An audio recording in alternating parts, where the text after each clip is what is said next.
fazer melhor. Então, o desenho de observação botânico, né? Ele, assim como o desenho de observação, tem uma história bastante longa, né? Então, a gente vai conversar um pouco sobre isso também. De novo, trata-se, né, do desenho de observação, só que com foco em plantas, né? Isso porque a gente está segmentando o desenho para estudar uma única parte dele. Nem sempre, necessariamente, o desenho é separado dessa maneira ou é separado para uma pessoa, entendeu? Então, se a gente for ver numa linha histórica, para nós, assim, ocidentais, a gente vai considerar a linhagem, né, do desenho, da ilustração botânica que a gente segue como vinda dos naturalistas, né? Desses exploradores, esses exploradores de vários séculos anteriores, que saíam para conhecer esses novos mundos. Então, exploradores europeus que vinham para o Novo Mundo, né, para as Américas, e você não tinha o recurso de uma máquina fotográfica, né? Então, antes desse recurso da máquina fotográfica, você tinha esses caras que eram botânicos, eram cientistas, eram pessoas com um conhecimento amplo, né? Porque um cara não era só um botânico, ele não tem nem como, ele ia saber de animais, ele ia saber de tudo, ele ia ser um biólogo, um geólogo, talvez uma coisa mais ampla, né? E então essas pessoas viajavam e eles tinham essa capacidade, não era uma questão de dom, era uma questão de necessidade. Se você era um cientista, você tinha que saber desenhar minimamente para reproduzir aquela informação, né? Então, o desenho botânico que a gente conhece, que a gente vai tratar, é esse desenho botânico que surge lá atrás, justamente com o desenho de observação que usa a perspectiva, que usa todos esses recursos para representar a realidade como a sua produção artística é uma cópia da natureza. Esse é o objetivo, porque você não tem uma máquina fotográfica, certo? E como um cientista você quer anotar, você quer registrar aquela informação de alguma maneira. Então a ilustração científica, ela tem essa função de um registro científico. E oi Fabi, oi pessoal.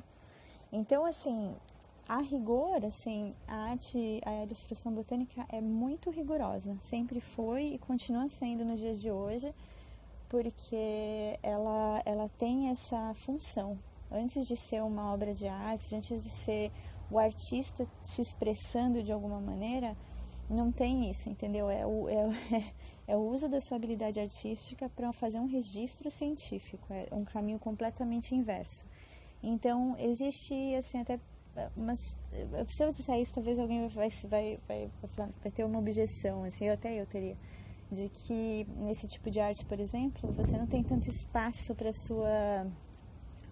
se expressar artisticamente como você quer, porque você tem o rigor de estar copiando de você ter que mostrar aquela planta de uma certa maneira, mostrando certos aspectos dela, porque se você não fizer isso, não tem um valor como um documento científico, e aí não é arte científica botânica, entendeu? Então, se vocês tiverem alguma dúvida também, vão falando. Eu vou tentar ver, pode ser que eu perca, porque às vezes eu não estou olhando todo mundo que está entrando, tá bom? Mas, de novo, essa live vai ficar disponível por 24 horas. Ontem deu certo de gravar ela e colocar em outras plataformas, como o YouTube. Então, se der certo hoje, eu vou fazer de novo. Talvez o áudio fique melhor do que ontem. Ontem não estava bom. E é isso. Então, a gente vai falar mais um pouquinho disso. Então, a ilustração botânica, científica, ela tem esse rigor, porque ela funciona... Deixa eu ver... tem alguém perguntando que tem que ser perfeita, sem mastigado, pragas, etc. Sim e não. Como documento, normalmente sim, tem certos rigores. Eu já fiz, por exemplo, uma aula com um professor, todos eles estão certos, não tem como dizer, esse aqui estava certo, esse estava errado, não. Essas pessoas estão extremamente corretas no trabalho delas, fazem isso há muitos anos, são doutores em botânica. Então eu fiz um curso com um professor que falou pra gente corrigir, se tivesse uma mordida de um bichinho, a gente arruma, porque você quer fazer o registro da planta como ela é, e sem muita interferência de outras informações. É uma maneira de registrar. E depende de para quem você está registrando. Mas assim, cientificamente não é errado. Eu fiz um outro curso, e isso foi dentro da Universidade de Aveiro, e a professora que deu o curso lá falou, não, registre essas coisas porque tudo é informação científica, né? Então, eu não ousaria dizer se tem que ser perfeita. A rigor, nas regras clássicas, sim, você corrige e deixa a planta perfeita, você não copia. Mas eu já tive uma outra professora e eu acho que é de uma sensibilidade maior você registrar esses outros detalhes, né? Porque se você mostra uma mordida de formiga, você está falando de que tipo de animal que se relaciona com aquela planta. E isso é uma informação, às vezes útil. Então também depende de para quem você está fazendo esse registro. De repente é um artigo que trata disso, dessas relações. Então não vai ter nenhum problema você registrar isso. Tá respondido, Isabela? Tem coisas assim que eu não vou saber falar assim, olha, isso ou aquilo. Eu vou falar um pouco o que eu já vi na minha experiência, assim. O que eu conheço é que sim, a arte botânica é extremamente rigorosa, mas isso depende assim, se você é um artista que você quer participar de competições, porque existem associações de arte botânica no mundo inteiro, e eles são extremamente rigorosos. Então, depende disso também, né? Se você quer estar fazendo uma ilustração que vai para uma competição X, cara, aí tem uma série de regras mesmo, e é bom não querer ser muito ousada, né? Faz as coisas dentro da linha, assim, tenta ser criativo dentro dessas regras, né? Mas, a princípio, não. Eu acho bem interessante, na verdade, fazer uma... Em vez de ficar arrumando a planta para ela ficar bonitinha, registrar como ela tá, né? É interessante. Vamos ver.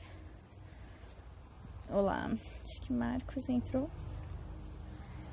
Então assim, isso tudo para falar do rigor, lógico, do desenho botânico clássico, né? E do que ele é, da função, né? Do que...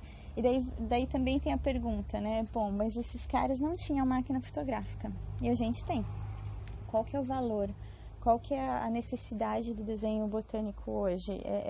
Para que serve, né? Então, assim, continua servindo para a mesma coisa. O olho humano, ele sempre capta muito melhor a imagem do que uma câmera. Uma câmera, ela vai ter o foco e ela desfoca, ela não tem multifoco para pegar tudo. Quando você está construindo uma imagem com o seu olho e passando para o papel, você vai focar em cada ponto dela. Nenhuma câmera fotográfica faz isso. E você vai escolher fazer cortes, posicionar a planta de maneiras que na natureza talvez você não consiga. Então o valor ainda científico desse trabalho é alto, ele é necessário e tem gente fazendo ainda, assim, não muitas pessoas, né? Porque é bastante rigoroso e exigente também. E talvez porque não é popular mesmo, né? A maior parte das pessoas nunca nem ouviu falar disso. Tem alguns países onde é um pouco mais comum e tal, porque eles têm uma tradição, mas países como o Brasil, onde a gente tem uma flora incrível, as pessoas não sabem o que é isso como arte, né? Então, talvez também um pouco... Sim, isso mesmo, Isabela, exatamente. Você pode tirar alguma característica... Desculpa, eu acho melhor eu falar as perguntas. A Isabela, quando eu estava falando antes, era justamente se para representar plantas tem que fazer ela bonitinha, sem nenhuma mordida de bicho, se ela estiver danificada, como é que você registra isso, né? Então é isso mesmo, assim, a rigor ela tem que você tem que arrumar ela, deixar ela intacta para ela não... Porque de repente você pode tirar alguma característica que define ela, define como espécie, né? É isso, exatamente. Mas sim. Então ela pode, se você desenhar uma planta exatamente como ela tá, mas ela tá muito machucada, tá muito danificada, ela pode parecer outra planta, né? Então é por isso que a gente tenta ser rigoroso, mas são regras e regras. Então, assim, voltando na necessidade atual da gente fazer esse registro e tal, com certeza é útil, entendeu? Porque tem um monte de plantas, as plantas surgem espécies novas de plantas e animais todos os dias. E tudo bem, a gente pode tirar foto de tudo, mas você aprender a desenhar essas coisas te aproxima muito do assunto, né? E eu acho que todo mundo ganha de entender um pouquinho mais das plantas, porque a nossa vida é completamente baseada, todas as nossas necessidades básicas são atendidas através do cultivo e exploração das plantas, né? Então é bom talvez a gente entender isso um pouco melhor, entender um pouco essa relação. Mas voltando à ilustração científica botânica, deixa eu ver aqui rapidinho quanto tempo a gente tem.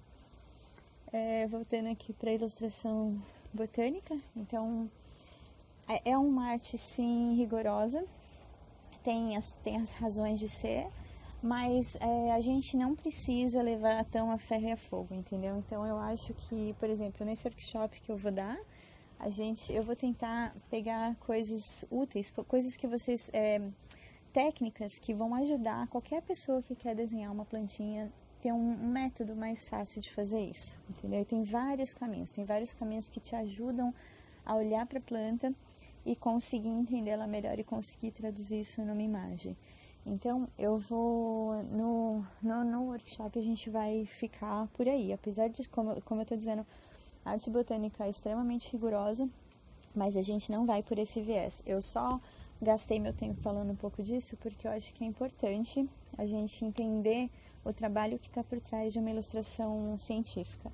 Então, se um dia você acabar indo para uma exposição de arte botânica, uma exposição de arte zoológica, e você tiver tempo de olhar e forem, por exemplo, aquarelas, né, mesmo que sejam desenhos de linha, e você tiver o tempo de observar, que você saiba as horas que o artista colocou naquilo, o tempo de estudo que ele colocou para poder produzir aquela imagem. Eu acho que se a gente entende um pouco melhor de um tipo de arte, a gente é capaz de apreciar melhor o trabalho de outras pessoas. Então, tipo Photoshop da vida real. Exatamente. Então a Isabela comentou que isso, se a gente vai ilustrar uma planta, ela tá toda machucada, e daí eu faço ela certinha, é o Photoshop da vida real. Exatamente. E é tudo feito no olho e na mão, entendeu? Então é uma coisa bem old school, né? Hoje em dia a gente tem recursos inúmeros para fazer isso, fotografa, photoshopa na table, mas assim, não. A gente está indo para o papel e para o lápis. E então é fazer isso com o próprio olho, né? Você olhar a planta de um jeito, você pode inclusive corrigir, né? Malformação dela, uma mordida de animal, tudo isso. Mas enfim, então assim, eu queria que vocês entendessem um pouco o que é a ilustração científica. E isso tudo para falar assim, a ilustração científica, por que eu falei no começo a ilustração científica botânica ocidental? Porque não é a única, entendeu? Então, só que é a única que faz do jeito que faz. Então, essa coisa de realmente desenhar a natureza, desenhar as coisas, tentando copiar as proporções exatas que o olho humano percebe, isso é uma coisa ocidental. Isso realmente veio dos gregos, junto com o que a gente conversou ontem do desenho de observação, né? Que difere dos egípcios, dos asiáticos, que não faziam questão de usar essa profundidade na arte deles. Então é uma arte chapada. Os egípcios são aqueles homenzinhos de lado com olho, os asiáticos também são imagens completamente chapadas, não tem profundidade. Então, por exemplo, uma vez eu vi um livro de ilustração botânica do século XII japonês. Era a coisa mais linda do mundo, é a identificação botânica, porque você olha, é a planta, tem a descrição, tudo. Só que as ilustrações não eram realistas, elas eram estilizadas, como de uma arte asiática, onde tudo muito, as linhas são arredondadas, é tudo muito suave. Então, assim, não é porque... E aquilo era um registro científico, era um livro de registro botânico mesmo, tinha várias plantas, várias